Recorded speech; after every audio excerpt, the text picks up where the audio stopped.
Morning, class. Today's notes, we're going to go over vertex form of a quadratic function. So this is vertex form, y equals a parentheses x minus h parentheses squared plus k. It is a little bit different than standard form, but on the other side we'll show you how to change between the both. Now, just so we know, hk is going to represent the vertex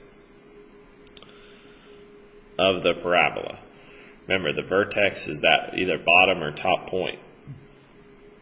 xy represents a point on the parabola. So when we plug in the numbers here, h and the k, that's your vertex, and the x and the y is where we would plug in any other point. Now, remember that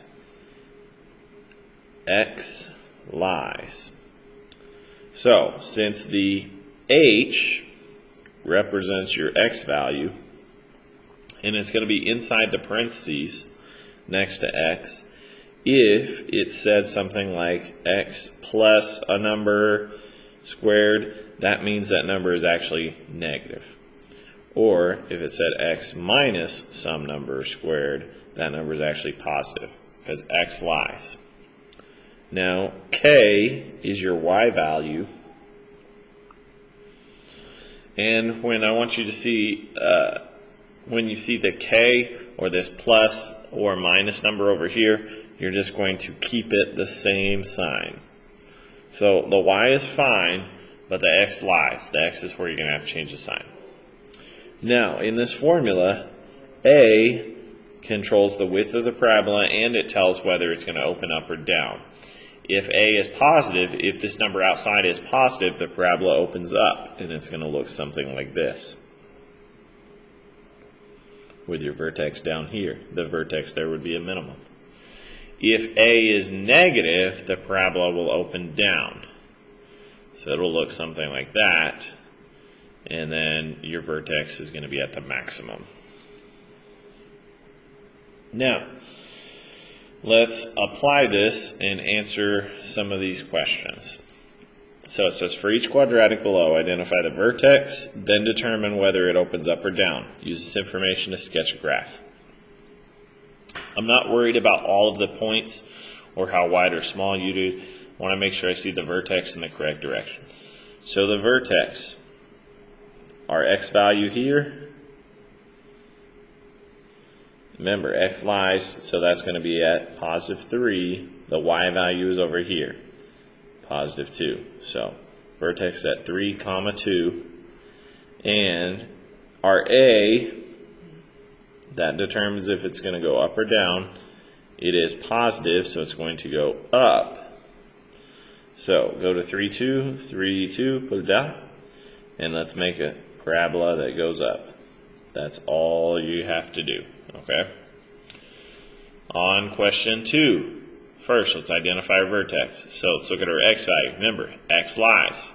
So this minus 1, that means it's at positive 1.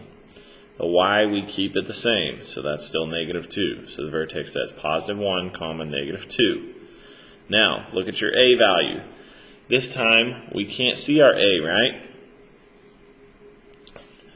Once again, it is one of those sneaky ones, so that's going to be a positive. So this one is also going up. So go to your vertex, 1, negative 2, and then open up your parabola going up, just like that. Let's see. Try number 3. I want you to push pause on the video, push play when you're ready to see the answer. Okay? So push pause now.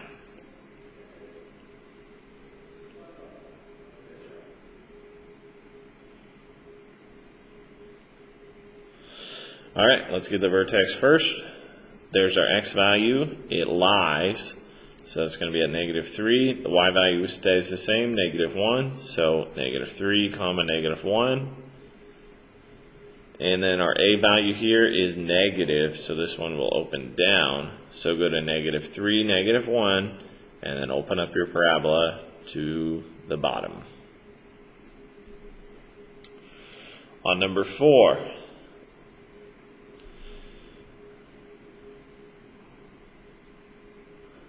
we've got our x value there, positive 1, y value, so the x is at negative 1 actually, because the x lies. Positive 3, comma 3, so there's our vertex, negative 1, comma 3. This time when you see a negative sign, it's going to be that negative 1. It's that sneaky 1. So it is negative, it's going to open down. So go to negative 1, positive 3, and then open that parabola down. This will be part 1 of the notes. I'm going to stop the video here. Look for part 2 for the backside.